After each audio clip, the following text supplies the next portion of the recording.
set. Okay.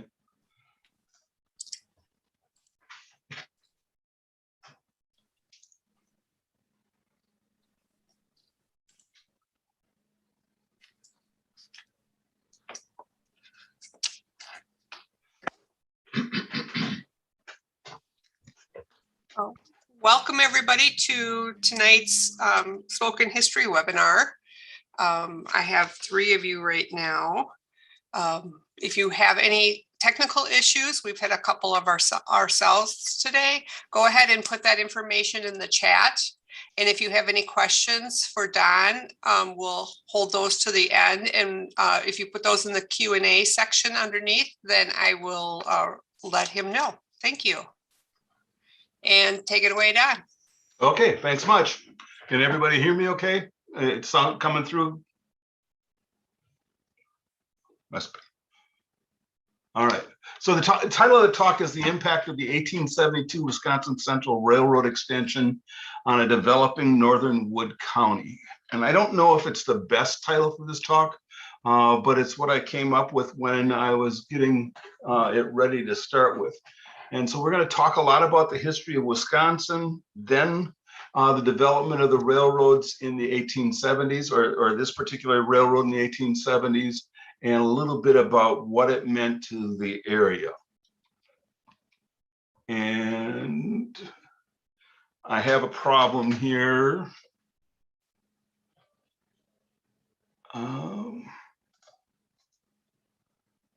Let's see.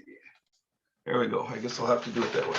All right. So in order to start this, I thought I'm going to go back to the beginning and talk about the origins of Wisconsin, kind of go through Wisconsin's early history leading up to the 1850s and then the 1870s when the railroad came through central Wisconsin.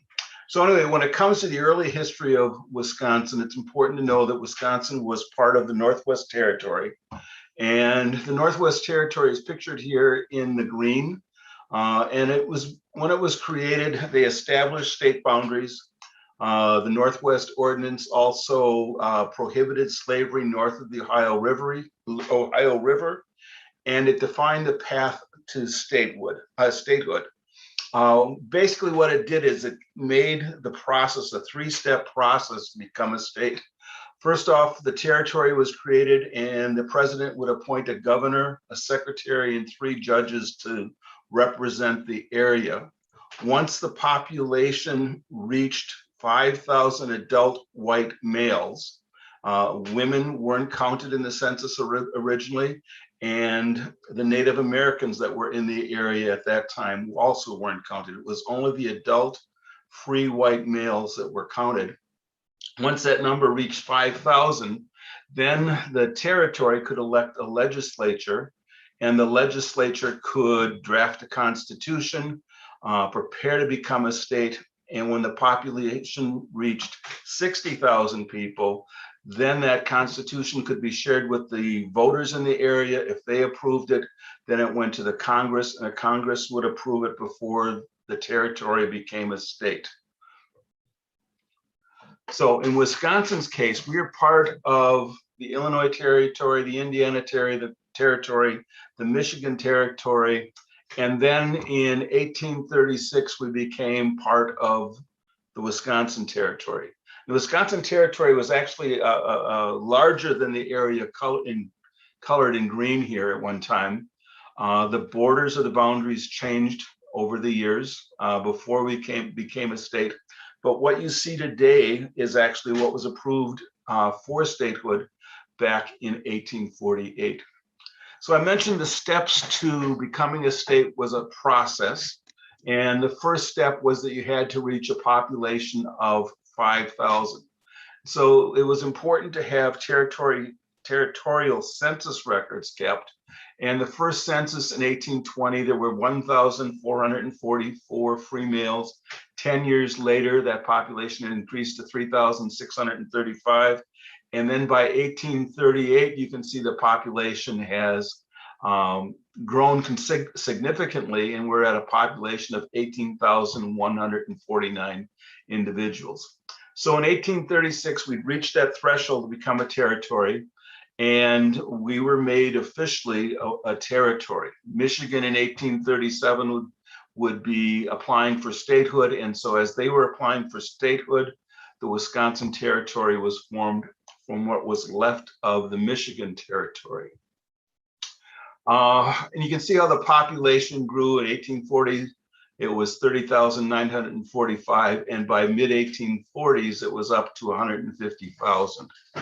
So in 1846, the legislature prepared a draft constitution that was shared with the voters in 1847, and they voted it down. And there was a couple reasons, but mostly they thought that it was too liberal for their point of view. And so in 1847, the first constitution was voted down. And then the following year in 1848, they went back to the drawing board and created another constitution that was shared with the voters, and that constitution was approved. And it was sent to the United States Congress, and on the 30th, well, we became the 30th state on May 29th, 1948. And by 1850, just 2 years later, the population of adult free white males was actually 305,391. So you can see that over the course of those 30 years, 1820 to 1850, the population grew significantly. And today the population of all the citizens of the state of Wisconsin is 5.9 million. Now, one of the things I wanted to kind of show you is that Wisconsin might have been something different when it comes to looking at a map. And so this is a map of a portion of the Wisconsin Territory. Wisconsin Territory actually extended as far west as North and South Dakota, included all of Iowa and the rest of Minnesota. So what we have for a state out of the Wisconsin Territory is really what we're familiar with today. But when that territory first was created, there was an area known as, well, down here, it was a 61-mile strip of land that covered the south part of Wisconsin today. It actually included the city of Chicago. And in 1818, when Illinois was applying for statehood, again, we had these steps that each territory was supposed to reach. The state of Illinois, when they were applying, didn't have that population significant enough to apply for statehood. And so the Congress included what they referred to as Nathaniel Pope's 61-mile strip in the Illinois configuration, which increased their population, and then they became a state. In 1835, excuse me, Michigan was over here, and it had a small piece of property between Ohio and the state of Michigan that both of the states wanted to claim, and it was referred to as the Toledo Strip. And it was just a small piece of property that extended from down here and came over to the point of Indiana. And what they talked about was Michigan wanted to keep that, Ohio wanted to keep it. So Congress made a proposition that the Upper Peninsula of Michigan would be given to the state of Michigan in exchange for that territorial strip. And so that was approved by Congress in 1835, and we have what we see today when it comes to the state of Michigan with the Upper and the Lower Peninsula. And then in 1840, when we were starting to talk about statehood for Wisconsin, they took a section north of the St. Croix River, and this would be the boundaries of the St. Croix River, and actually provided that or gave that to Minnesota. So the boundaries of what we know as Wisconsin today are the same boundaries that were created by the time we became a state in 1848. Now, when it comes to the early history, again, I mentioned that we are part of the Michigan Territory, the Illinois Territory, and the Indiana Territory. In 1820, we were actually part of the Michigan Territory, and we had two major counties in what became Wisconsin, and then the Upper Peninsula here was a third county Part of it's in Wisconsin and part of it's eventually part of Michigan. But looking down below here, we can see the black county lines in 1820 for Brown County and Crawford County. And then they extend up to the north here where the county borders were. What's important about this first picture is when you're looking at this picture, you can see that there were only two counties for the state per se, Brown and Crawford. There was also only two communities at that time. In 1822, you had the Green Bay area, which is Wisconsin's first city, and at the time, the largest city. And then you had Prairie du Chien down here on the Mississippi River as the second community. And for the most part, all the European settlers in the state at that time were in those two areas. I want to show you this map of Wisconsin's waterways for the fur trade, because I think it's important to understand the importance of the lakes and rivers to the development of the state. So you can see Wisconsin here, and crossing Wisconsin are a number of fur trade routes, and each of them are actually connected to different waterways. When it comes to the early settlement of the state of Wisconsin, the waterways were the important ways to connect the community, the state, to other communities.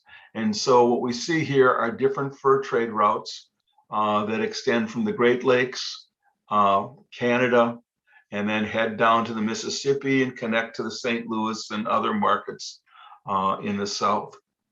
The waterways were important for transporting individuals and moving goods and supplies to and from the different points. In 1835, this is the main waterway between Green Bay and Prairie du Chien. And in 1835, they connected, or the three forts that were prominent in the state at that time: Fort Crawford at Prairie du Chien, Fort Winnebago at Portage, and Fort Howard at Green Bay. And so they put in a military road, and the idea was that the military road was a backup. There were times that transportation by water was not reliable. The water was down, it was frozen.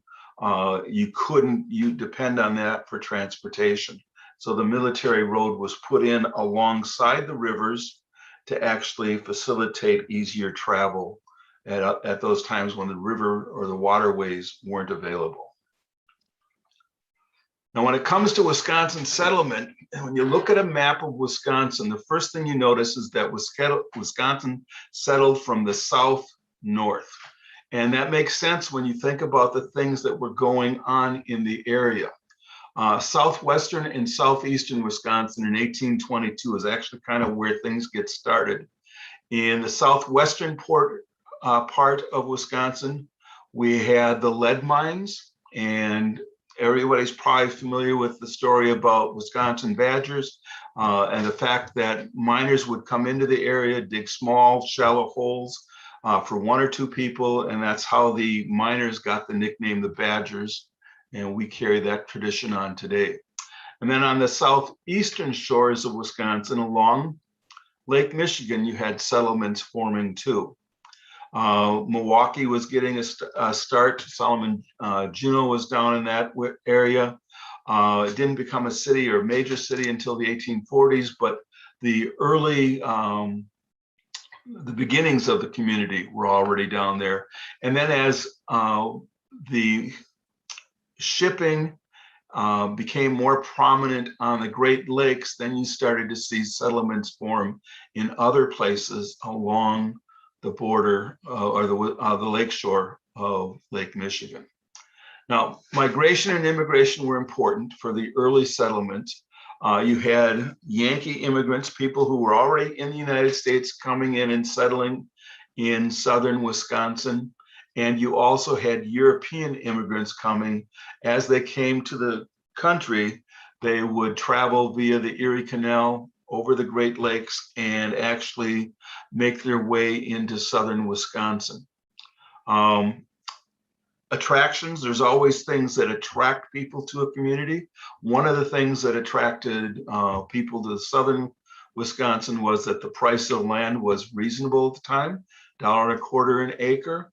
And then the lumbermen started moving into the areas on the rivers and establishing sawmills.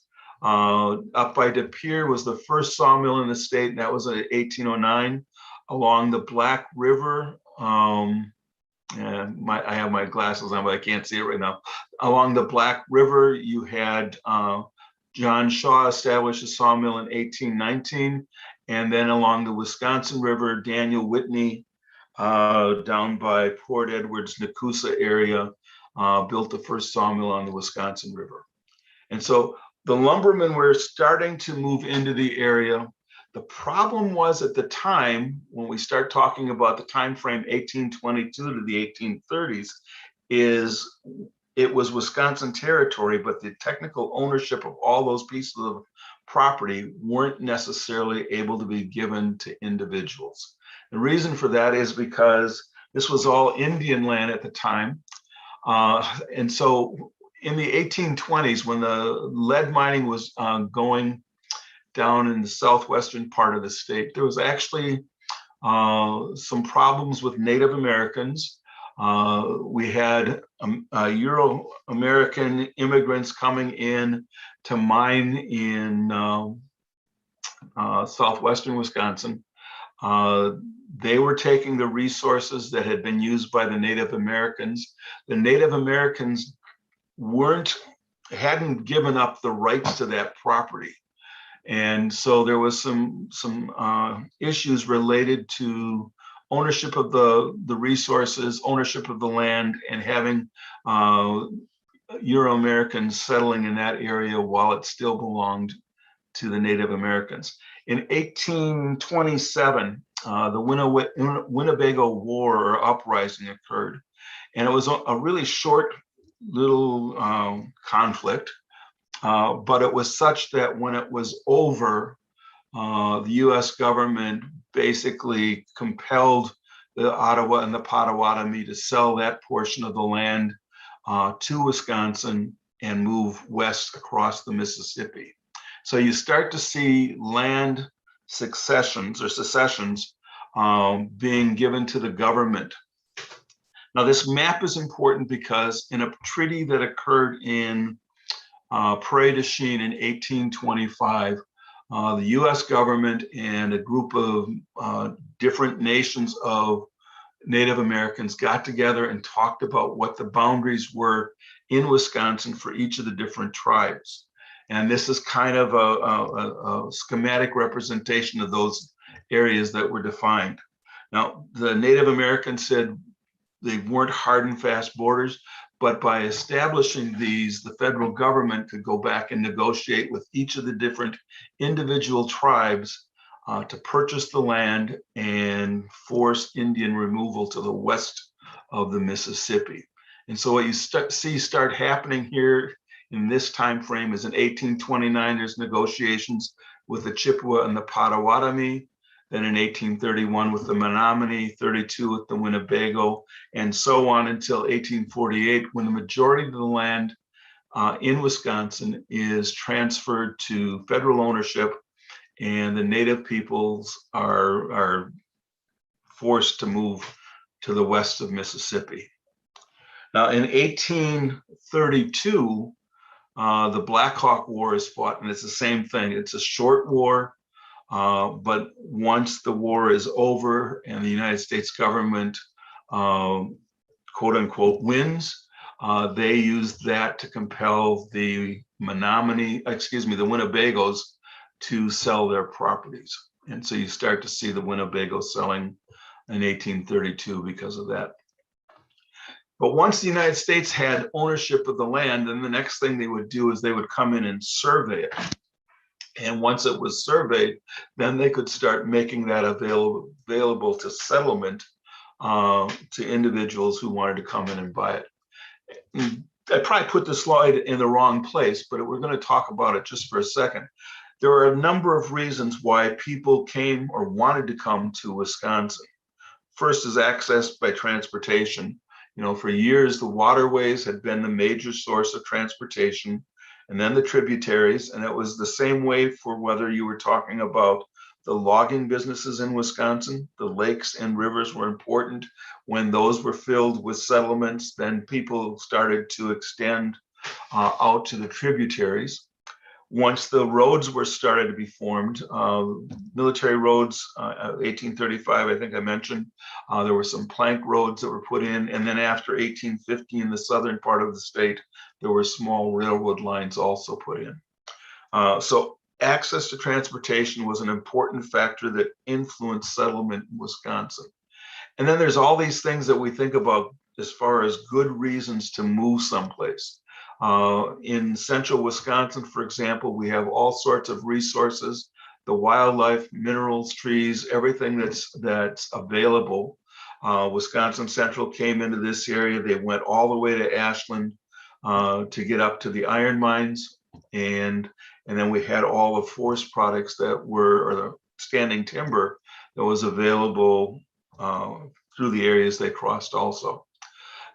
They also provided good, affordable farmland to support families. In 1863, the Homestead Act went into effect January 1st, 1863, and it gave people who wanted to purchase land at a reasonable rate with the provision of living on the land for 5 years and improving it, the opportunity to purchase that land at a very affordable price.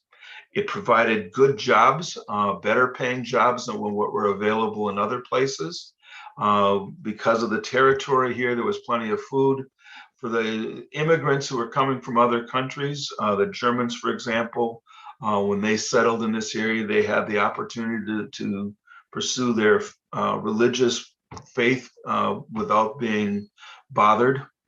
Because the Native American problems had been solved in the 1830s or early 1830s. It was a peaceful area to settle. And so people looked at it as a good place to start over. And then their friends and family, once they got here, oftentimes enticed people who still remained in the old country or somewhere else in the United States to also migrate or immigrate to this area. By 1865, the southern part of Wisconsin was seeing quite a bit of settlement. I showed you the 1848 map. This one is a map of 1865, and what's on here is also not just the townships and stuff. What you see here is the railroads. And so we know that settlement started along the waterways, along the rivers, but when it came to settlement, once people were in the area, roads started to develop also. And so we had roadways extending from the southwestern part of the state to the southeastern part of the state. They were carrying lead supplies to the Milwaukee area. They were carrying supplies from Milwaukee to Prairie du Chien. And so then as those roads were being developed, you would see more settlement by the different people coming into the state. And then you also start to see settlement along railroads. You can see some short railroad lines in this map. Chicago and Northwestern actually extends from down by Kenosha, comes over to Janesville, and from Janesville goes up to Fond du Lac, and then eventually to Green Bay. And then you have some smaller railroads in there too, the Milwaukee and St. Paul Railroad Company. You can see the lines kind of running in on this map on the southern part of the state. And then there's a number of other small railroads down in the southern part also. So in the early 1850s and that time frame, then you start to see railroads developing on the southern part of the state where settlement had already occurred. But this area here, this part that we call central Wisconsin and northern Wisconsin, remained pretty well untouched until the railroad, the Wisconsin Central Railroad, was proposed. And the Wisconsin Central Railroad is unique in that it's one of the land grant railroads for the state of Wisconsin. And it was actually established or being built as kind of a part of the outcome of the Civil War. The Civil War was just ending in 1865. The Congress was worried that the British, who had remained neutral during the Civil War, but kind of supported the Confederacy, might come from Canada to attack the United States. We've got to remember, this is only 50 years after the War of 1812, so we are still a little nervous about the British. And so the idea was that Congress wanted to have a railroad line built from southern Wisconsin to northern Wisconsin that could move troops and supplies to the Canadian border quickly. And so because of that, the Wisconsin Central, or what became the Wisconsin Central Railroad, was actually one of the land grants railroads for the state. It also, at the same time, opened up all sorts of untapped resources in northern Wisconsin to be used for development. So just, the talk isn't about land grants, so I'm going to just kind of talk briefly about this. But what happened was, when a land grant railroad was established, U.S. Congress would specify the route. They wanted it to go from Portage to Ashland, and they would specify that that was the way it was going to go. The state legislature would then select a railroad company to build the railroad, and after that railroad company is selected, the railroad would go in and do a survey to establish the route and file the definite location of where the railroad would go and through what pieces of property with the General Land Office.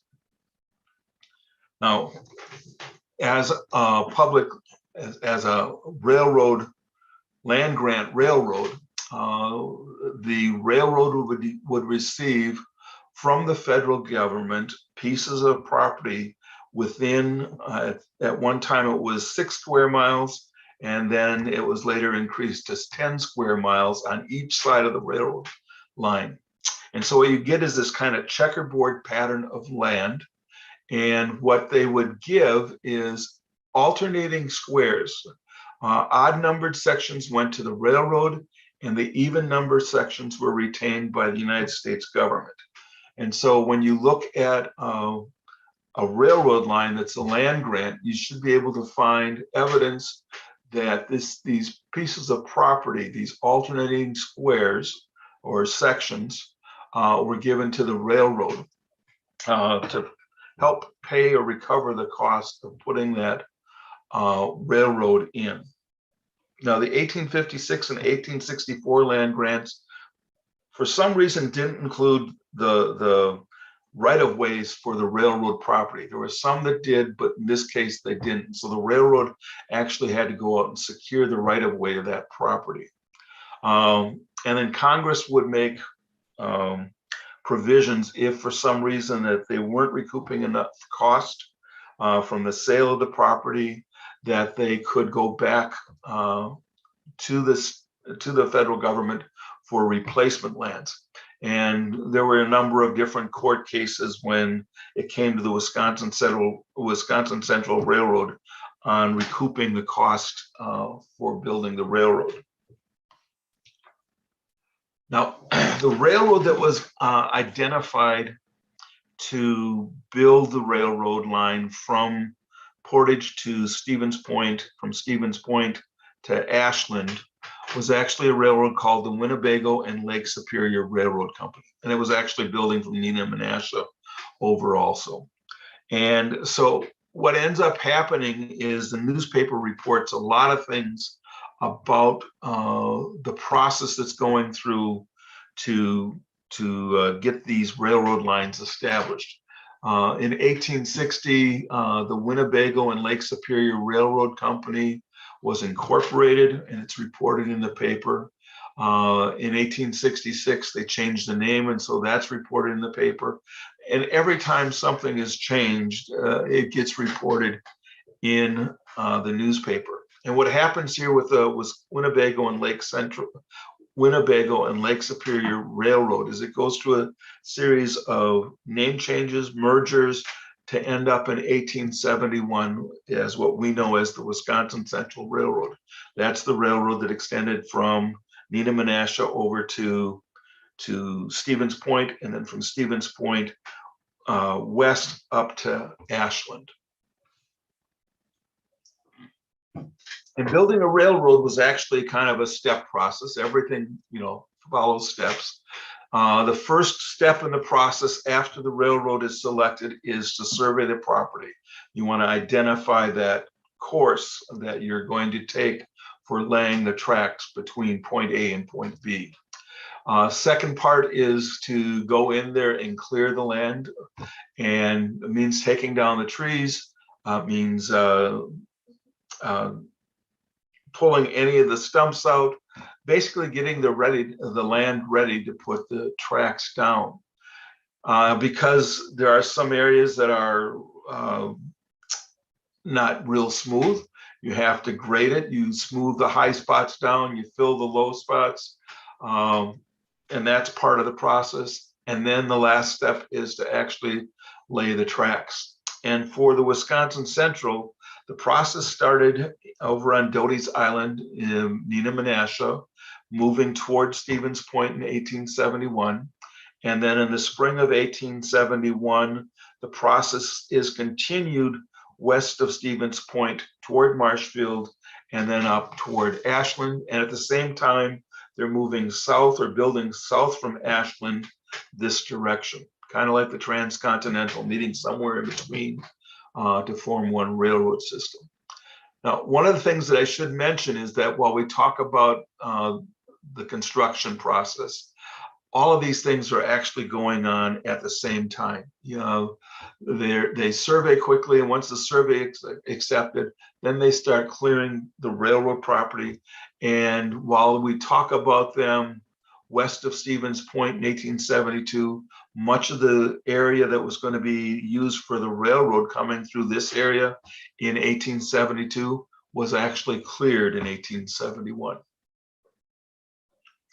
So the Portage, Winnebago, and Superior Railroad, again, I mentioned that this was the one of the 4 land grant railroads in the state of Wisconsin. And you can see the map here points, this little hash mark here is the Wisconsin Central going up to Ashland.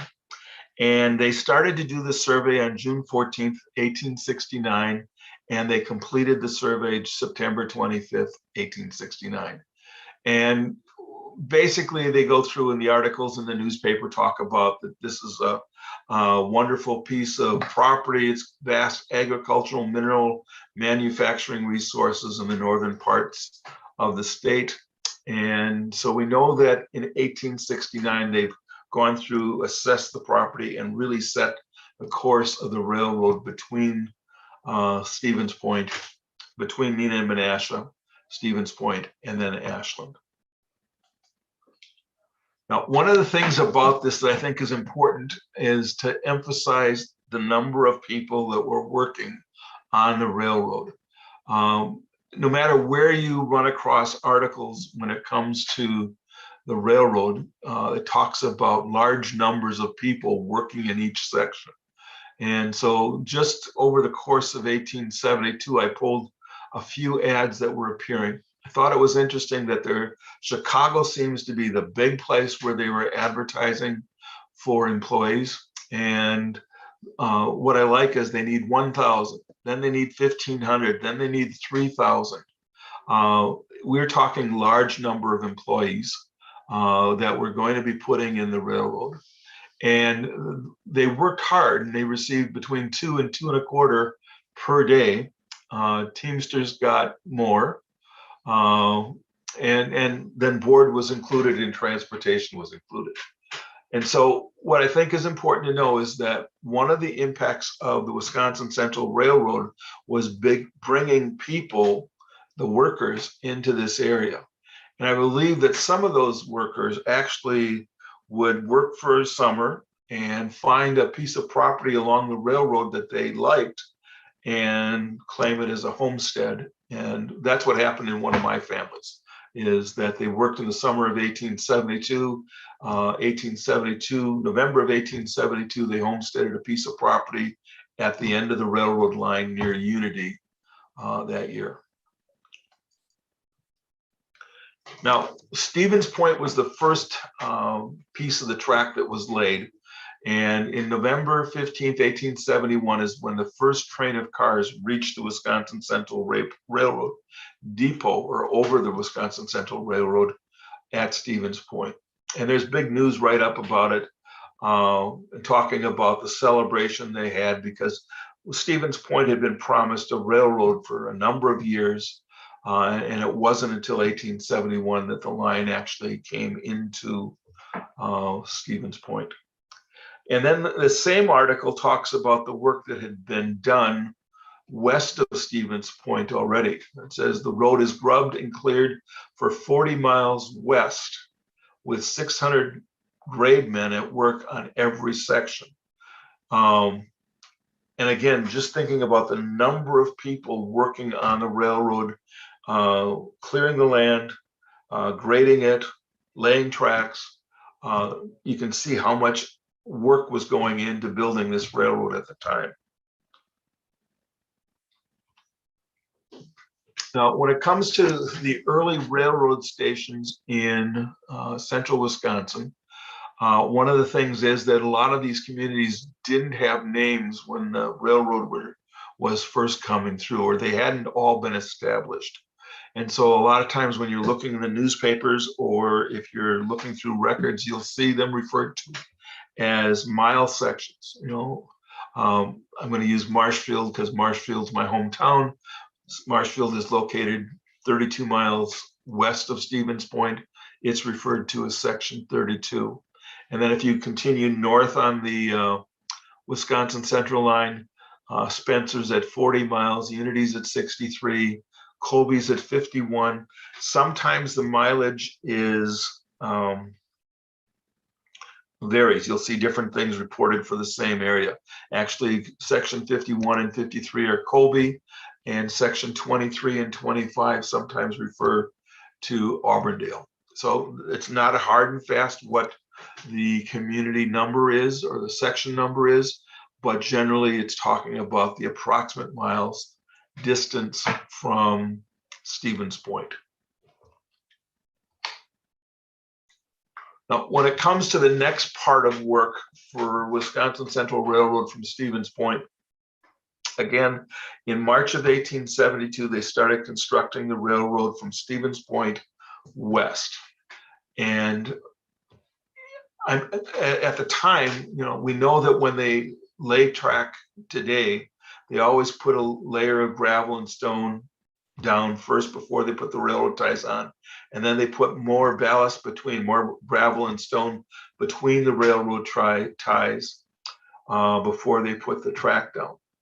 In 1872, I don't know for sure what the construction was, but this picture here is an 1874 railroad line in southern Wisconsin. And I know by 1875, it was standard practice to be laying ballast between the ties. So I'm assuming that they were laying ballast when they were building the railroad through central Wisconsin. But that means hauling an awful lot of gravel from Point over this way.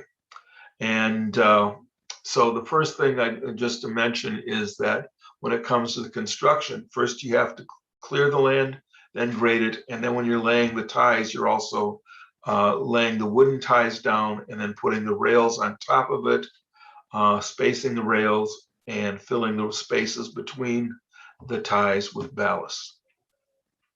Now, one of the things here is that this railroad was supposed to have reached Colby by September of 1872. Now, it doesn't say, well, I think it does say, and I'll hit that in a minute.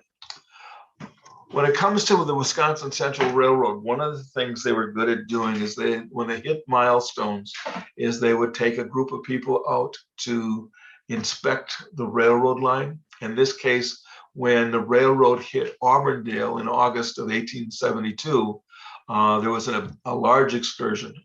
They had government officials, railroad officials, construction crew officials ride the line out and see or inspect the line and then look at the territory that they were going through.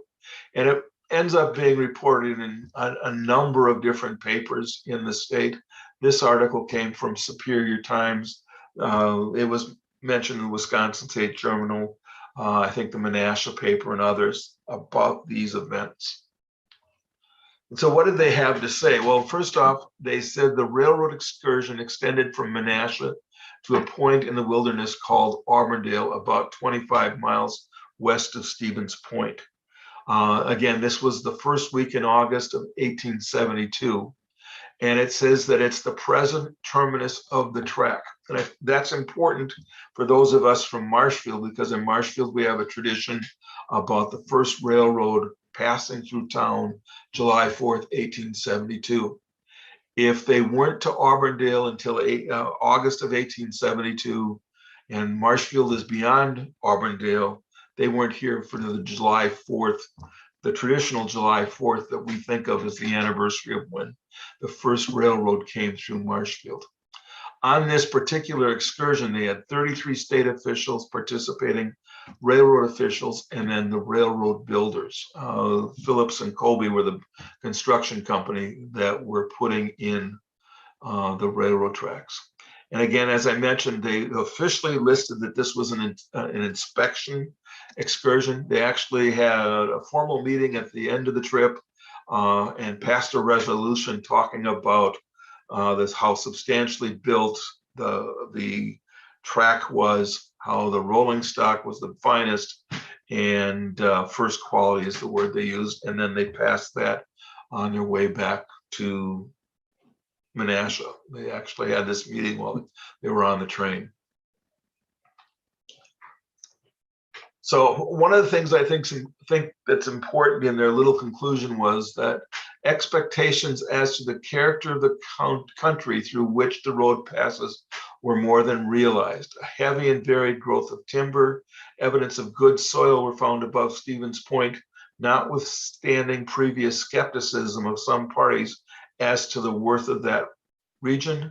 Misapprehensions concerning northern Wisconsin are bound to go down before the facts. So what they're basically telling people is that everything that they had said that was positive about reasons to build this railroad track north and the resources that they were going to be able to tap were true. They were finding a lot of things to be positive about. Now, I mentioned that part about Auburndale on August 10th. And one of the problems we have when we look at some of these historical newspapers is that the Marshfield Times, which was the first Marshfield newspaper, didn't formally begin until 1879. And the earliest edition of that paper that exists is actually 1882. So when it comes to really looking for things, firsthand accounts about events in the city of Marshfield itself, you have to depend on what's written in other newspapers or what people relayed later as far as messages go.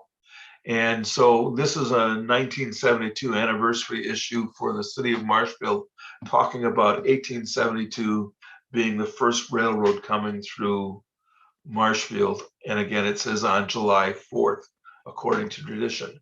But again, if it didn't get to Auburndale until August 10th, it couldn't have been here on July 4th.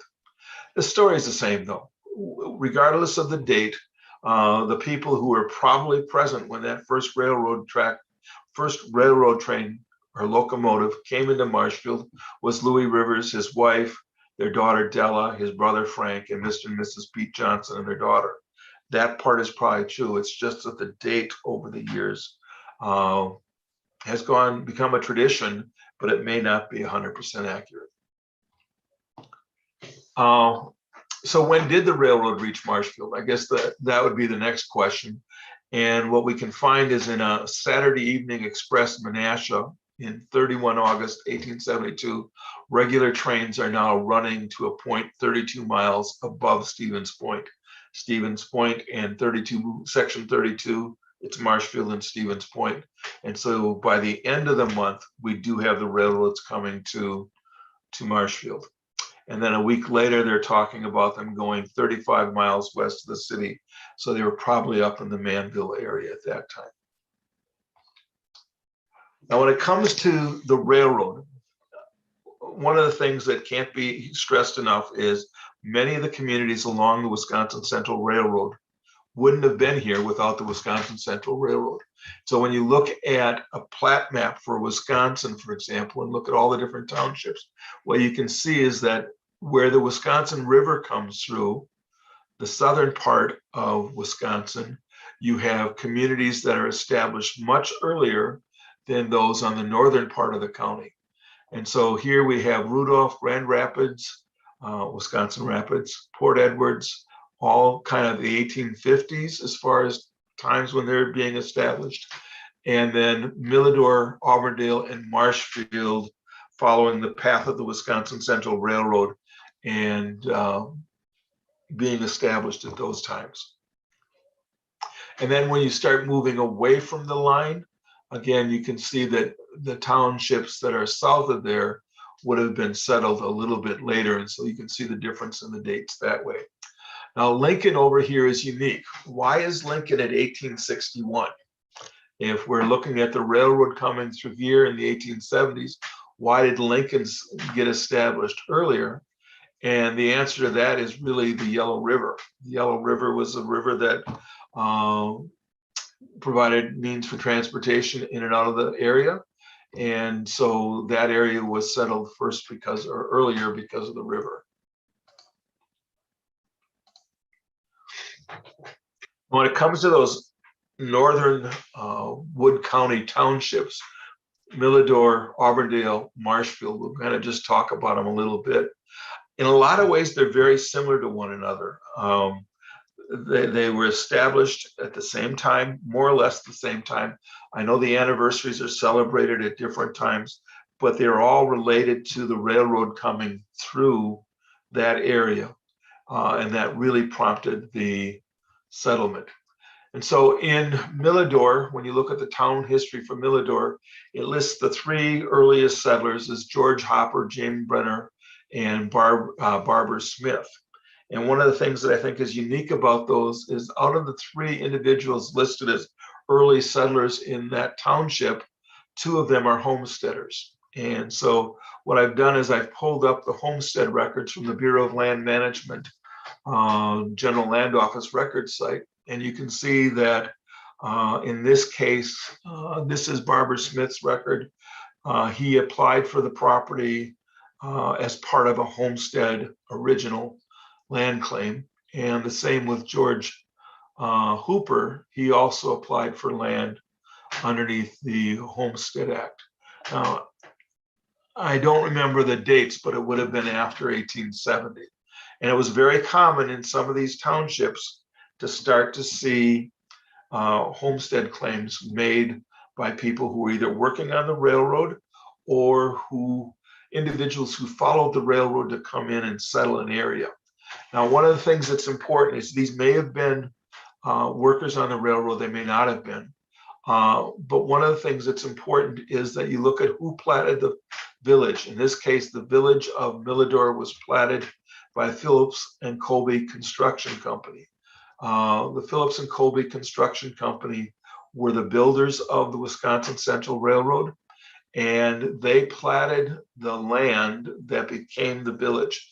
And so it's quite likely that they received that land as part of the land grant, and then they established the village plat to start recouping some of their cost in establishing the railroad.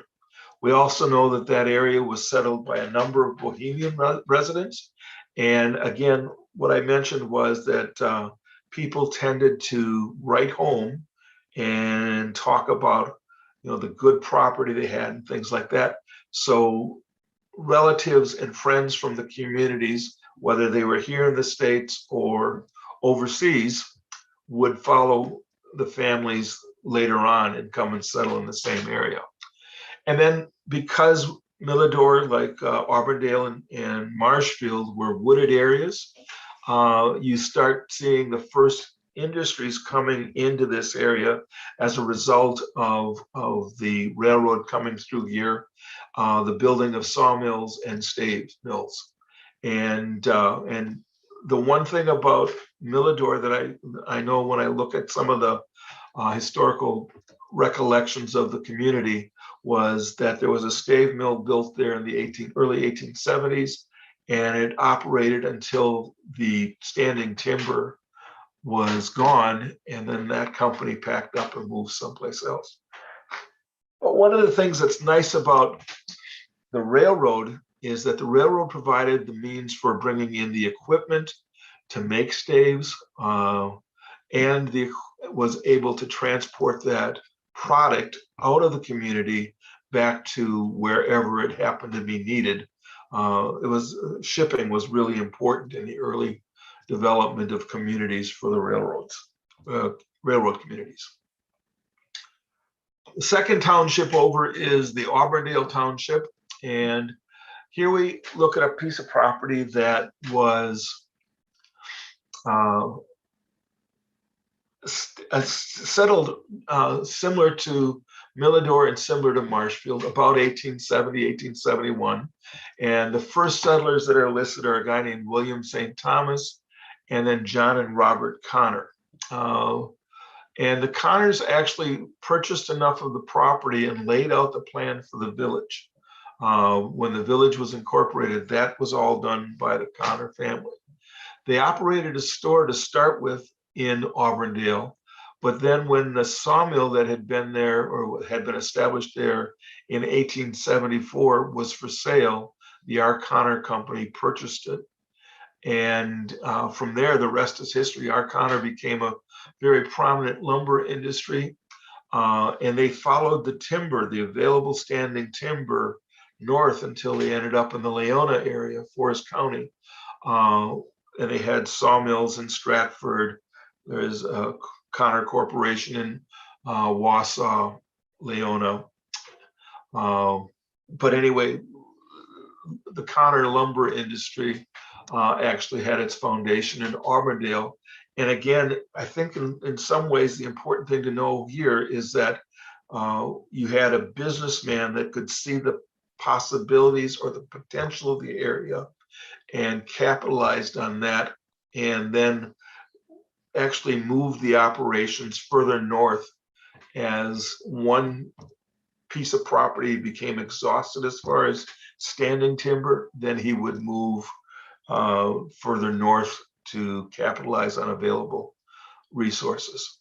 The one thing that should mention with the Connor property, he had a large piece of property in Auburndale, and he had the family farm or the company farm there, which produced a lot of the meat, vegetables, and things that were used for his stock and his employees in the different lumber operations.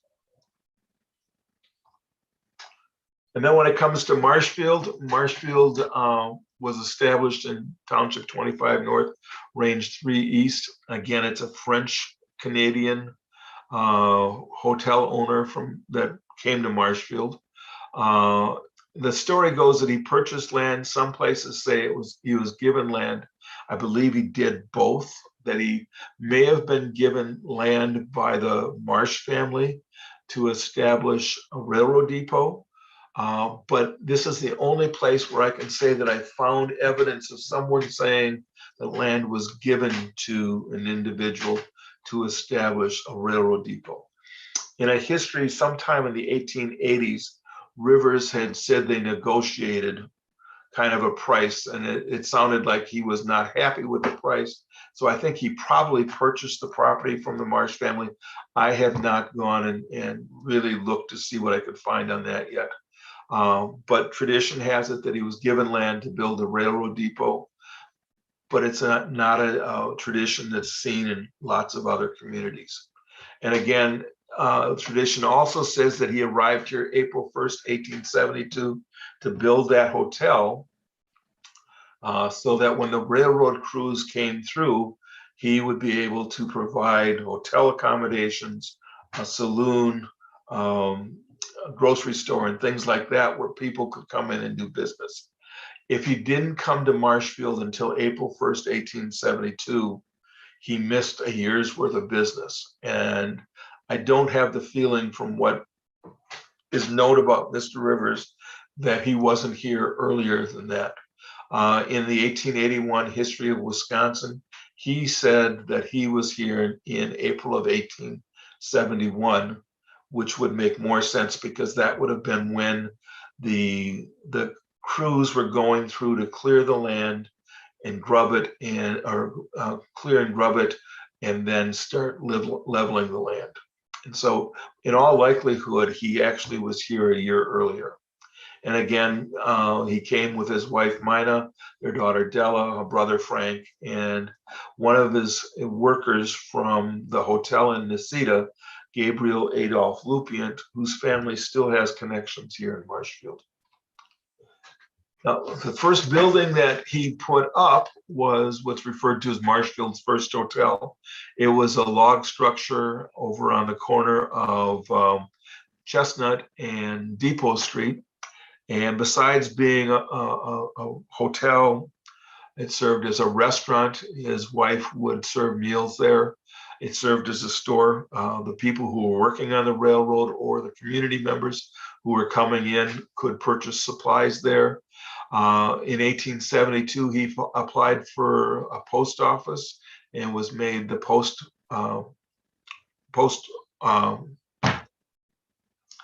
postmaster for the community, even though he couldn't read or write.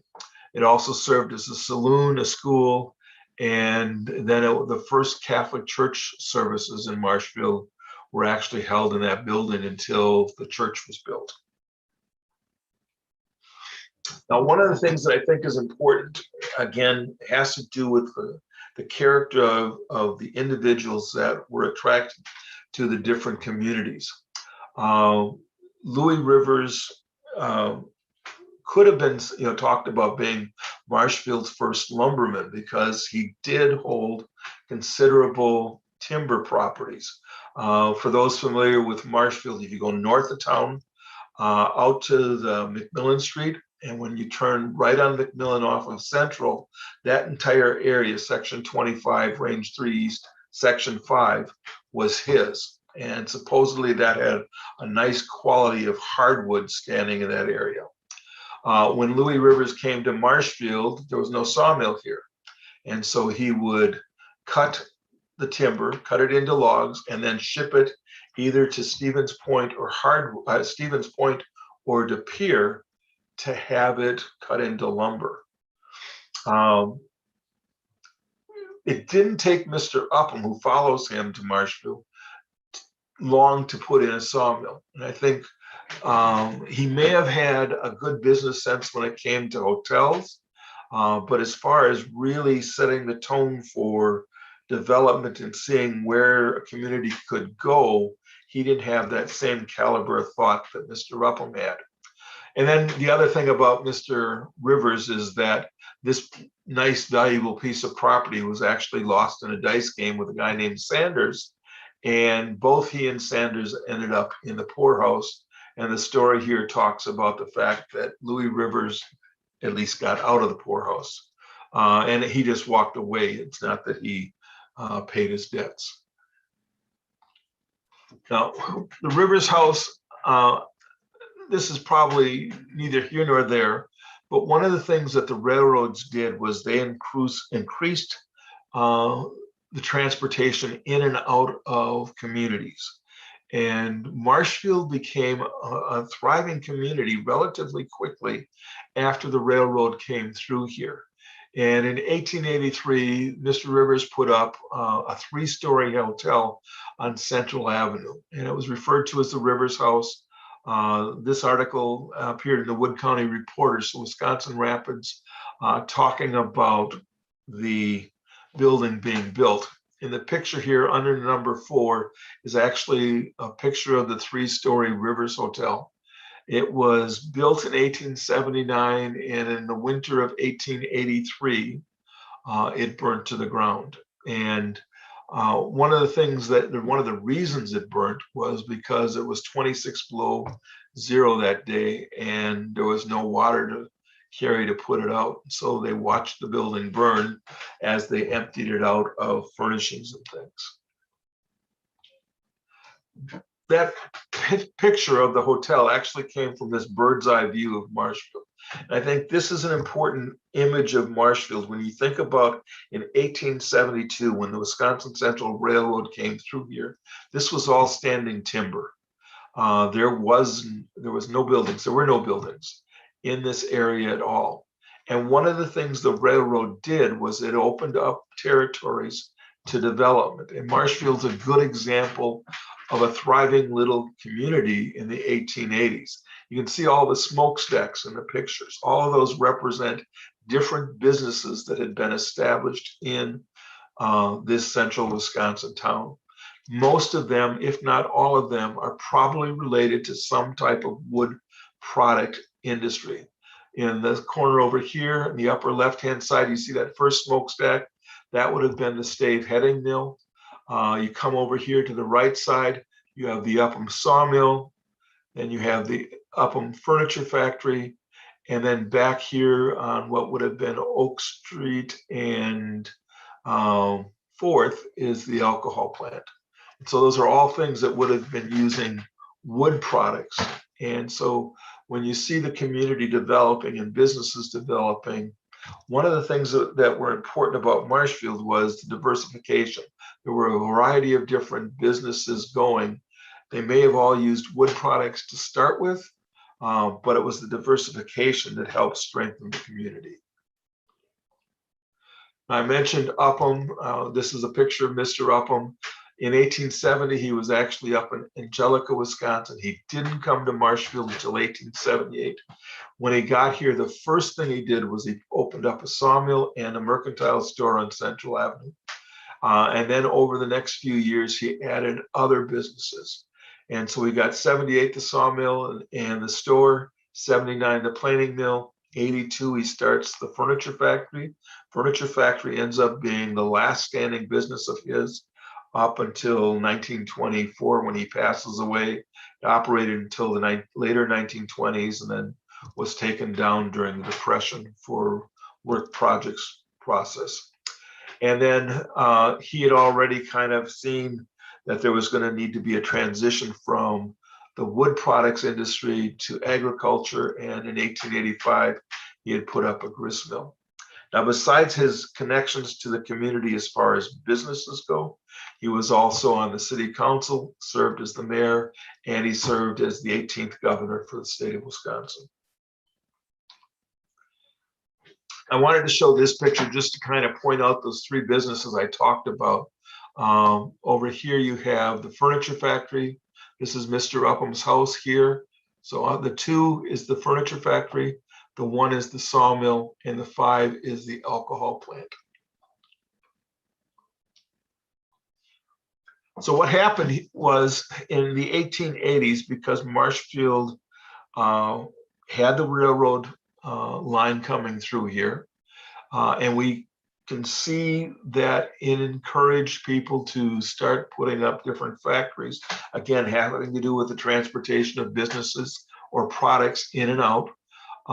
You have the Stave and Spoke factory, you have dry goods stores, general stores, hardware stores, hotels, clothing stores, drug stores, and of course, being Marshfield, you had to have at least 15 saloons. But what's important here is that the railroad actually spurred this development. It encouraged the development in the community because it could bring people to and from the community. So when it comes to talking about the impact of the Wisconsin Central Railroad on northern Wood County, and just using Marshfield as an example, it provided resources, raw materials that had otherwise been landlocked. They weren't close to rivers, so the standing timber stood in this area. When you go up to the Govebic Range in northern Wisconsin, you had the iron there. The railroad permitted the transportation of iron products in and out. The railroad laborers that came through and built the railroad also provided an impact on the early community, because not just my great-great-grandfather worked for the railroad and settled homesteaded land in Unity. Other railroad workers did the same, where you can see that people who were following or working the railroad lines in the 1870s were also kind of falling off the crews and establishing homesteads along the railroad path. And then the jobs, when it comes to the early impact of Wisconsin Central Railroad, since the major resource in the area was standing timber, and it could have either been softwood or hardwood, you found that the businesses that were established started producing wood-related products. We'll talk about lumber first. It's simple. They take the logs. Once the timber is cut, they take the logs back to the sawmills, cut it into lumber, and then ship it out to be used at different points. Some of it also stayed in the community and was sold. As the standing timber, quantities of standing timber, the resources diminished, then they started going into other products. Mr. Upham, for example, took raw products, made it into lumber first, then he took the lumber and made it into furniture. And so you see wood-related products other than just sawn lumber. You also see things like the stave heading mill, where they were connecting or building, or not, building's not the right word, making staves for barrels. So you see different products that are related to the wood industry being produced here and then shipped out to other areas to be made into barrels and things like that. And again, like I mentioned with Mr. Upham, as the wood products or the lumber industry started to diminish, as the standing timber dwindled, then you saw a transition to more agriculture-related products and businesses related to that. So what was important is that the railroad provided easy transportation for bringing supplies into the community, and also provided the opportunity for exports out of the community. The exports, when you think of all these different businesses manufacturing things, they had to have a place for their products to go to be successful. And then the same thing is true about the transportation. The transportation permitted things to come into the community. And so what we ended up having in Marshfield was a good source of commerce. People could bring things in for the stores that might not be available in other places because of the direct route between Wisconsin, or the central part of Wisconsin, and, for example, Minneapolis, St. Paul, or Chicago and Milwaukee. So Marshfield had a nice supply of things that they could put in the stores, the hardwood stores, the dress stores, the hardware stores, things that they could use to sell people in Wisconsin. And up until this point, we've only kind of talked about the one railroad, with Wisconsin Central Railroad. In the 1890s, and I'm not a railroad expert, in the 1890s, some major changes happened when we extended a line east of Marshfield over to Greenwood. And we also had the line that extended over to, Neillsville. And so you see railroad tracks coming up from Wisconsin Rapids, then tracks going west of town, to really form what became the hub of Wisconsin, where railroad passage in Marshfield was really important. People would come to be going to Wausau, for example, and have to travel to Marshfield. Because Marshfield was this hub of the state, it allowed for commercial businesses to flourish, the hotel business to flourish. In the early part of the history of Marshfield, people would come for different meetings and celebrations, the annual meeting of the Eagles, of the United Commercial Travelers. All those things tended to occur in Marshfield because it was a central location where transportation was easy to make the trip to Marshfield, because we were the hub of Wisconsin. And again, Friends and Family is on there by mistake, but I think one of the things that the railroad also did was it kept us connected to other communities. When it comes to families, it was easy to visit other family members that weren't in the area. So you see people leaving Marshfield when they get older. Say a kid that grows up in Marshfield in the 1880s, 90s, leaves town, and you will see him come back to Marshfield to visit, or family or friends going to his house or to his home talked about in the paper when they go to visit him. So Friends and Family and the railroad still go together, even though that wasn't really intended to be there. So with that, I guess I'm going to stop. I don't know how long I've been talking. The Wisconsin Central Railroad is probably the most important thing that happened in the development of the city of Marshfield. Northern Wood County, it was very important for Milledorf, for Auburndale. And then when you proceed north from Marshfield towards Ashland, it's equally important, as each little community along the railroad path depended on that railroad going through for its creation or it being established. And while the original intention was for the Wisconsin Central to be completed in 1872, 1873 was a bad year for railroads, and the railroad didn't connect to the northern part until I think it was 1879. So, but it was eventually completed between Neenah, Menasha, and Ashland. And with that, questions? I don't know if I can see them.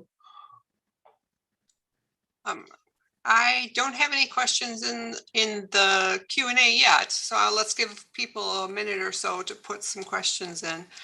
Don, I did want to say you had a typo on your first slide.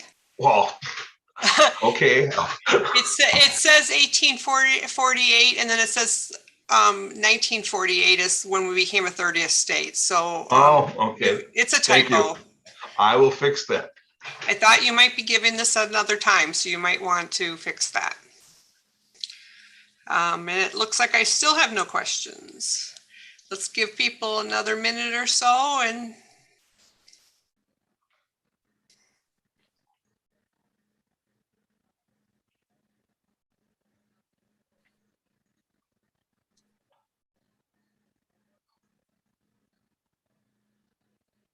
okay.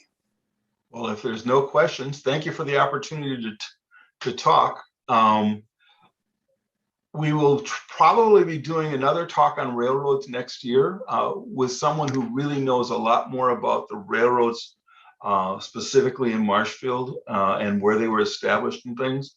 Keith Meacham is going to be giving a talk sometime during 2022 about that. And our program for next month is actually going to be a spoken history. A woman is going to portray and talk about the life and times of Laura Ingalls Wilder. Should be good. Should be a good program. So inviting you all to come back for next month's programming.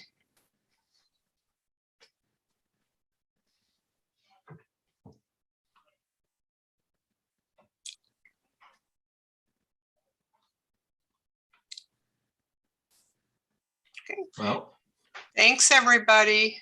thank you. Bye now.